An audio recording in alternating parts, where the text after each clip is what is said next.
Welcome back, little readers. June 19th is Juneteenth, and we are celebrating with the Juneteenth Story by Alliah L. Agostini. Juneteenth, or Jubilee Day, honors the day slaves in the state of Texas finally gained their freedom. For many of us, the history of Juneteenth was not taught in schools, so this book will make a great addition to your home and school library. Plus, the illustrations by Sawyer Cloud are absolutely remarkable. Okay, let's get started. The story of Juneteenth started hundreds of years before it was ever celebrated. On July 4th, 1776, Independence Day, America broke away from British rule and was finally able to bask in the light of freedom. But not everyone who lived there was that fortunate. For what would span over 300 years, more than 400,000 African people were stolen from their homes and made to help build the country that became this free America.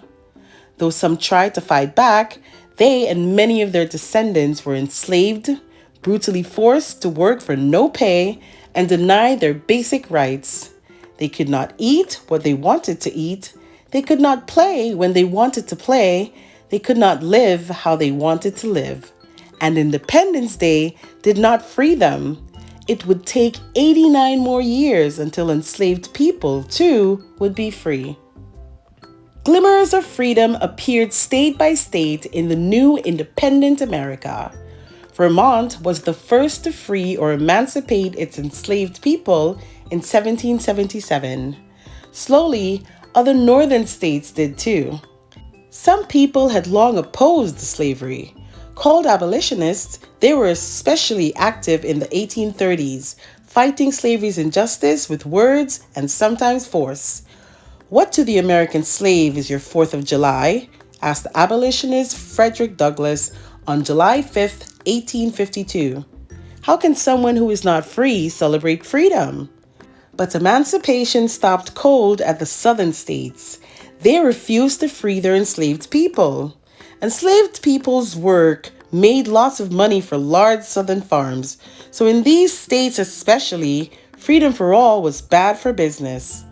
Abolitionists worked hard to end slavery, but in some states, enslavers, those who held enslaved people, worked just as hard to keep it going.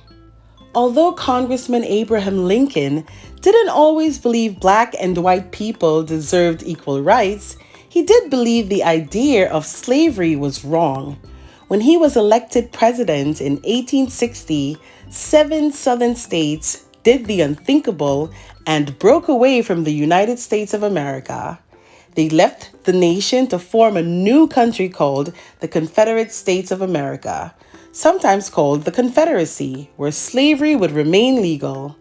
On April 12, 1861, the Civil War began. Southern states versus northern states, Confederacy versus Union. The North entered the war because they did not want the United States to break up into 2 countries. However, eventually, the war became a battle to end slavery. As the Civil War continued, President Lincoln took steps to end slavery. On January 1st, 1863, he issued an order called the Emancipation Proclamation, declaring all enslaved persons in the now 10 states of the Confederacy forever free. The 13th Amendment of the Constitution was passed 2 years later, after the Civil War ended, officially freeing all enslaved people in the United States. Slavery had become illegal, but in Confederate Texas, enslavers kept that news a secret. The big state of Texas was far from where most of the battles of the Civil War were being fought, so no Union soldiers were close enough to make sure the new laws were followed there. Texas farm owners had crops to harvest and sell. Without enslaved workers, who would pick them? The Civil War had ended, but enslaved Texans were not told the truth. They continued working because they didn't know they were actually free. The Confederacy surrendered to the Union on April 9, 1865. But it wasn't until June 19th that Union General Gordon Granger arrived in Galveston, Texas. The war now over, he declared his General Order No. 3 from a balcony. The people of Texas are informed that, in accordance with the proclamation from the Executive of the United States, all slaves are free. 900 days after the Emancipation Proclamation, 89 years after Independence Day, 339 years after the first enslaved Africans came to the land that is now America, the secret was finally out. Freedom now belonged to enslaved people too. Newly freed Texans began to feel the long-delayed warmth of liberty's glow.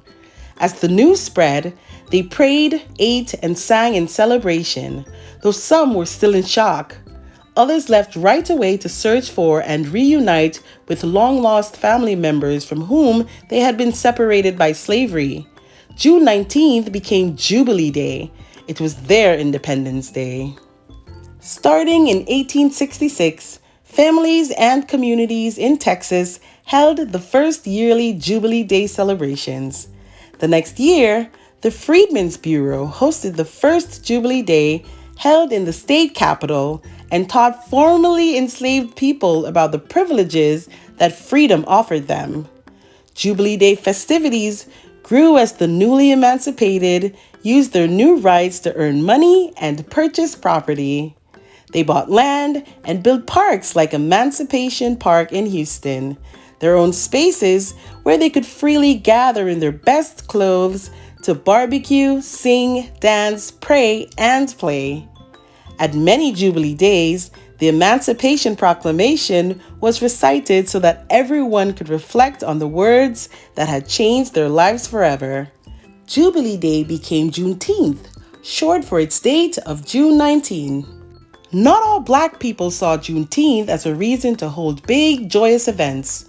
Some felt their pain from enslavement would never be understood by younger generations who hadn't lived through it, so they hosted their own separate gatherings. Others tried to ignore Juneteenth altogether. Slavery was a terrible memory, and they preferred not to talk about it. And even though Black people were no longer enslaved, freedom wasn't the same for them as it was for other Americans. As the 1900s arrived, new laws spread throughout the South, limiting Black people's rights and keeping Black and white people separate.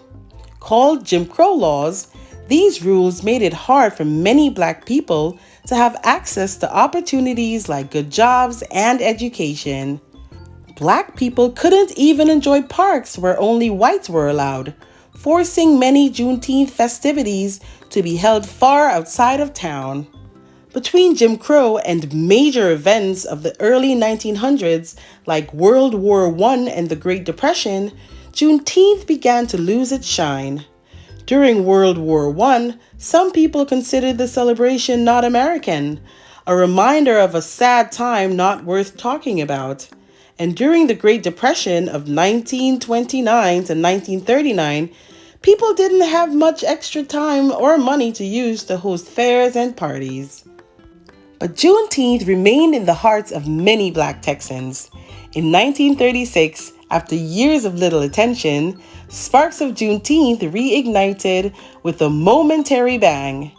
The Texas Centennial Exposition welcomed more than 46,000 Black visitors to a huge Juneteenth celebration to open its groundbreaking Hall of Negro Life, an entire building dedicated to famous Black inventors, scholars, celebrities, and more.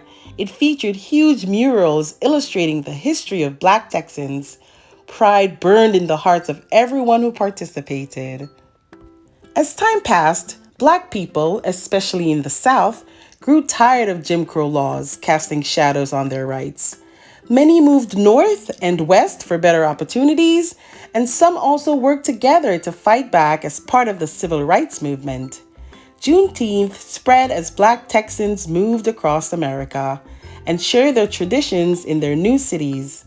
In the civil rights movement, activists even made Juneteenth part of the 1968 Poor People's Campaign in Washington, D.C., a march for fair access to job and housing for people without them.